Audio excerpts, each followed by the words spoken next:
Bonjour à toutes et à tous, je m'appelle Charles Berja, je suis en classe de terminale au lycée Albert Einstein et aujourd'hui je vais vous présenter mon sujet de grand oral ainsi que les questions qu'il me reste à élucider. Donc le thème que je voudrais présenter se nomme le multinôme de Newton et c'est un sujet qui est intimement lié avec le binôme de Newton car il s'agit en fait d'un cas particulier de ce dernier.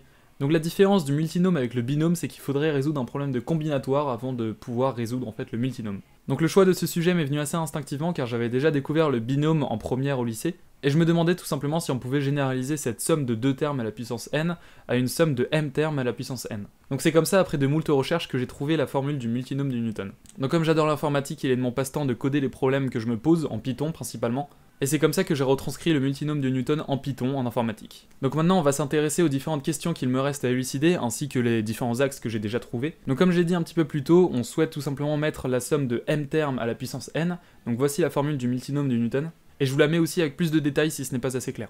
Donc j'aimerais vraiment pouvoir expliquer à quoi correspond chaque notation de cette formule, car à mon avis c'est pas des notations qu'on retrouve tous les jours en mathématiques, et que ça serait vraiment très intéressant, mais malheureusement j'ai pas le temps de parler de tout en seulement 2 minutes. Donc pour commencer j'introduirai la notation du multi-indice qui se note du coup vecteur k, et qui est en fait un vecteur à m dimensions, et surtout que cette notation est très importante pour la suite de l'entretien. Ensuite je m'attarderai sur la notion de coefficient multinomial. Donc à ce jour, vous devez sûrement connaître le coefficient binomial, qui est en fait un cas particulier du coefficient multinomial, et on verra ça aussi. Et finalement, j'évoquerai ce qui a été pour moi le plus gros défi à relever sur cette résolution du multinôme de Newton, à savoir trouver des coefficients entiers positifs qui constituent le multi-indice k. Alors trouver les coefficients de ce multi-indice relève en fait d'un gigantesque problème de combinatoire, qui est bien évidemment trop compliqué pour un élève de terminale à résoudre. Et le jour du grand oral, j'expliquerai le chemin le plus rigoureux qu'il faudrait emprunter pour parvenir à la fin de ce multinôme. En revanche, j'ai trouvé une méthode algorithmique extrêmement simple à comprendre, bien que peu rigoureuse, mais qui permet de trouver bien évidemment tous les coefficients du multi-indice k. Cette méthode demande beaucoup de ressources à l'algorithme ainsi que de puissance de calcul. On va chercher de puissance trop élevée ou alors une somme de beaucoup trop de termes.